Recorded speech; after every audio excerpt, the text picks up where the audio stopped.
And it didn't help much today. Look at that. 18 was all she wrote for the high, and that was actually very early in the day. The temperatures have been slowly slipping. They're now down to nothing. That's the current temperature.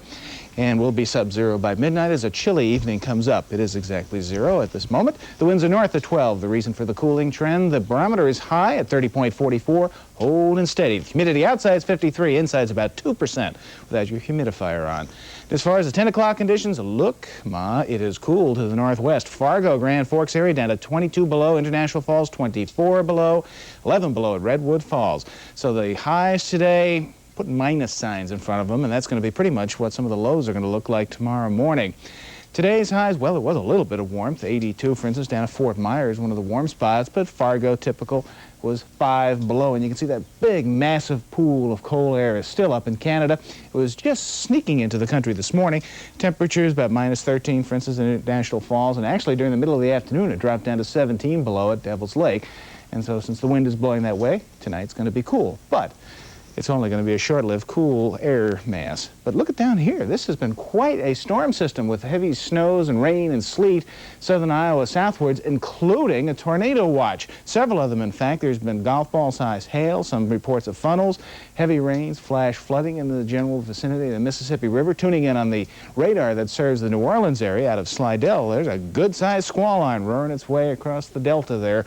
Spring is starting to appear on the radar scopes. On our radar scope, though, there's no precipitation, no nothing, but it is kind of fun. Watch little airplanes fly around there. See, those are all airplanes. They're circling and landing, and I wonder air traffic controllers have a tough time. As far as that, here's the high-pressure system. It's going to move in, it's going to cool down, it's going to be clear, the winds will go away, and then tomorrow, as the high continues to move off to the southeast, we get into a return flow, the temperatures begin to go up, and here comes the next Alberta Clipper. We may end the month of January, appropriately enough, with some flakes around. 6 o'clock tomorrow night, we'll have this system moving southeastwards. Snow will be entering the northwestern part of the state. Might see a few flurries before midnight tomorrow night, but they shan't be that much. And the whole thing is going to get organized to give a lot of precipitation off to our east. So this little system will maybe give us an inch of snow late tomorrow night, Monday, and I think we can handle that. What's an inch when you got 3 feet right now? As far as lows tonight, 10 to 20 below over much of southern Minnesota. Tomorrow's highs up near 0, but warming tomorrow night and into Monday as that snow system comes through. Midday weather tomorrow, basically winter carnival perfection. Sunny skies, but increasing clouds as the day wears on, and the snow will gradually get here later tomorrow night. Tonight, clear and cold, 20 to 35 below the wind chill. That's with 5 to 10 mile-an-hour winds. Temperatures about 13 below in the warm spots of the city, 25 below if you're way up north in a low-lying area. As far as Sunday, it'll get off to a good start. Fair, increasing cloudiness as the day wears on, up to about 0, with southeast winds gradually increasing as the day wears on. As far as the week, it's going to wear on you too, because we're going to have some snow on Monday and maybe another wave of snow in the middle of the week, but not quite as cold as it has been. We might even see something near 30 for a while there on Tuesday as some Pacific air temporarily displaces the deep freeze. Kills us with kindness, 30 degrees. See people getting excited over 30 degrees. We've come to expect so little. And don't forget, send out your Groundhog's Day cards. That's right. Well, as the 1982 Winter Carnival got into its first full day of activities today, a lot of Twin Cityans took advantage of the nice weather by turning out for traditional King Boreas parade. Today's parade was dedicated to former Ramsey County Sheriff Kermit Hanneman, who died last week. A single shot was fired to start the procession. For years, Hanneman had started the parade in that manner. Today's festivities included all manner of pageantry, floats, festival royalty, and lots of music.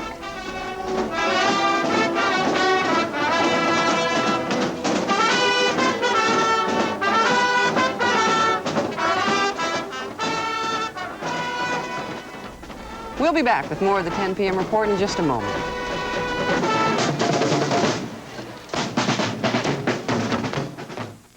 There's only 2 words to describe the next John Davidson show. That's incredible! Because it's a salute to That's Incredible with the daring Kathy Lee Crosby. You would do anything. I would. And the lovable Fran Tarkington. What's the most difficult? I don't like you. Plus, you'll meet some real incredible kids who'll make you say, It's just incredible. on the next John Davidson show. Kathy Lee, Fran Tarkington and me, it's just incredible. We've got super people doing... Oh, no, remind me of Stanley Cup playoffs last year. Islanders have got our number. They do. 4-2, they beat us tonight, and it was remindful the Stanley Cup Finals last year. Playoff caliber hockey at midseason. The Stars outshot the Islanders 34-31 tonight. And the Islanders continue their domination of the rest of the league. New York now has suffered only one loss in their last 16 games. Dennis Potvin scored the lone goal of the opening period, but Timmy Young countered with this quick shot midway through period 2 to even the game at 1. Timmy's 8th of the year from Murray Brumwell. Here's the nicest play of the night. Watch Tom McCarthy with a great backhand pass to Neil Broughton. What a deke by Broughton, and then the goal. Neil's 20th of the year ties the game at 2. Well, 5 minutes then into the final period, Bruce Suter, a rookie who was just called up by New York a couple weeks ago, collected the game winner. Brian Trottier added an empty net goal with 8 seconds left, and the Islanders had that 4-2 win. Elsewhere in the National Hockey League today, Hartford edged Boston 3-2. Los Angeles over St. Louis, Calgary 3-2 over Buffalo. Montreal rolled over Detroit. Pittsburgh 2-1 over Winnipeg. Toronto and Quebec battled to a 2-2 tie. Vancouver over Philadelphia. And Washington defeated Chicago 5-2. Well, the Gopher hockey team completed a weekend sweep over Denver, beating the Pioneers 4-0 at Williams Arena tonight. Senior Paul Osby of Elk River was sensational in goal, stopping all 34 Denver shots. The Gophers decided this game in the opening minute and a half, scoring twice. Tom Hirsch ripped a slap shot from the point. On the rebound, Scott Bukestad knocks it in, giving Minnesota a 2-0 lead. Tom Rothstein scored just 16 seconds into the game. Denver was 0 for 10 on their power play. In fact, the Gophers' third goal came short-handed. A beauty by Kevin Hartzell, his 7th of the year. Gophers scored their final goal off the face-off as Bukestad notches his 21st of the year and 4th this weekend. Minnesota winning 4-0 as Paul Osby recorded his first career shutout. Gophers are now 8-8-2 in the WCHA. Next weekend they host UMD at Williams Arena. The Gopher basketball team put together one of its finest performances of the season in Bloomington, Indiana this afternoon, coming away with a 69-62 win over the Hoosiers. Minnesota opened a 6-0 lead and never fell behind. The Hoosiers' man-to-man defense was simply no match for the Gophers' speed and precise passing today. Randy Brewer scored 15 points all in the first half. All 5 Gopher starters hit double figures today. Trent Tucker, who hits from underneath here, had 10. The Gophers stretched their lead to 14 points in the first half. Tucker to Tommy Davis here for another easy basket. Well, you could really tell how important this game was to the Gophers, and what a fine job Jim Dutcher did in preparing his team for the Hoosiers. A nice 3-way play there. This is not an afternoon Indiana coach Bobby Knight will soon forget. His team turned the ball over 10 times in the first half alone. The Gophers, meanwhile, kept the pressure on in the second half. Darryl Mitchell stretched Minnesota's lead to 17 with his bucket. Mitchell led the Gophers with 18 points. Incidentally, Mark Rosen and Jim Dutcher will take a more complete look at this game, along with interviews from the Gopher players on Inside Basketball tomorrow morning, 11:30, here on CCO TV. Well, the Gophers return home now for 3 straight games at Williams Arena, starting this Thursday night against Purdue. In West Lafayette this afternoon, the Boilermakers snapped a 2-game losing streak with an 81-67 drubbing of Wisconsin. Purdue was in control of this game all the way. Keith Edmondson paced the Boilermaker attack with 32 points. He hits here. Purdue is now 5-3 in a logjam for 3rd in the Big Ten. Meanwhile, in Chapel Hill, North Carolina, the 2nd-ranked Tar Heels were beating 20th-ranked North Carolina State 58-44. James Worthy scored 23 points in this game. Sam Perkins on the dunk there added 14-12 in the second half. An overfull crowd at the Carrier Dome in Syracuse nearly saw the Orangemen upset 4th-ranked DePaul, but the Blue Demons survived to pull out a 92-87 win. Skip Dillard had 28 for DePaul, a team that has won 18 of their last 19 games. In other major college basketball games today, Iowa downed Ohio State by 10 to remain alone at the top of the Big Ten. Illinois routed Michigan. Top-ranked Missouri rallied to beat Kansas State by 1. Texas upset by Texas A&M in overtime. There's the North Carolina scored. Kentucky 82-73 over Georgia. DePaul, as we mentioned, slipped past Syracuse. Virginia 77-64 win over Duke.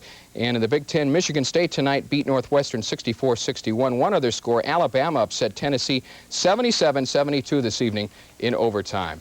The Gopher women's basketball team was also a winner tonight. They beat Northwestern 71-63 in Evanston. Marty Dowland led the Gophers with 19 points in that game. In Los Angeles today, Arturo Frias successfully defended his WBA lightweight title against Ernesto España. Frias was unintentionally butted under the eye in the 9th round and wasn't allowed to continue, but Frias was awarded the decision anyway, having held a lead on every judge's card at that time. And in Las Vegas tonight, Wilfredo Benitez scored a unanimous 15-round decision over Roberto Duran in their WBC super welterweight title fight. Benitez remains the champion in that particular class. In golf this afternoon, Johnny Miller fired a third-round 4-under par 68 today to retain his 3-stroke lead in the San Diego Open. Tom Kite is alone in second place. And finally tonight, about 1,000 hardy souls spent the better part of this day participating in the first annual Super Bowl of ice fishing on Lake Mille Lacs. Why, would you ask? Are so many folks interested in this event? Well, the answer is simple. First prize is a cool $24,000. Among those competing today, you saw Ralph John Fritz, who at last report was still sitting on that ice waiting for his first bite of the day. Well, just 20 minutes before today's deadline, Don Frogner of Marine on the St. Croix rushed to the judges' table with what turned out to be the winning fish, a 5-pound, 2-ounce walleye. Now, I don't know what walleye is selling for at the supermarket these days, but Don's fish here is worth about $4,800 a pound. Holy mackerel. And Ralph, by the way, had he won this championship today, would have donated his $24,000 to charity. Which was well, that would have been kind of him to do. Yes. Does my heart good to see him sitting on that ice patch out there. Thank you very much, Tom. That'll do it for this Saturday edition of the 10 p.m. Report. Thank you for joining us. Good night. Good night. Oh, I've been put together rather loosely, and most of me is covered in dirt and dust. If ever I have kids, they'll all be redheads, 'cause me vital parts are showing signs of rust. The Benny Hill Show, Saturday nights at 10:30 here on Channel 4.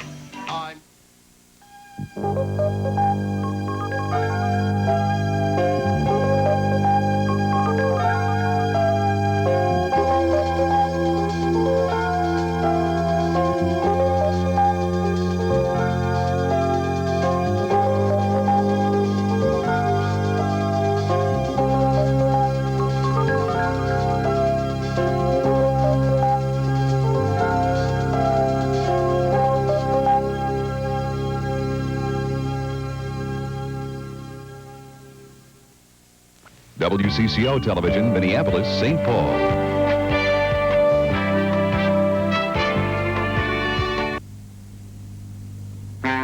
Stinks! Nefertiti. Cleopatra! Right! Oh, you're good at charades, Pam. And now she's great at coffee. Great coffee is easy, Mrs. Olson. You said Folgers would prove it. Sure, Folgers is different, a special blend. Best I've tasted. Mountain grown? That means great flavor because it's the richest kind of coffee. Honey? Yes. Sounds like more Folgers coffee! Great coffee's easy, and Mountain Grown Folgers proves it. I won! Keep this under your hat. I'm running a little numbers racket at Godfather's Pizza. Every card's got a winning combination. You could win fancy cars, trips. I won!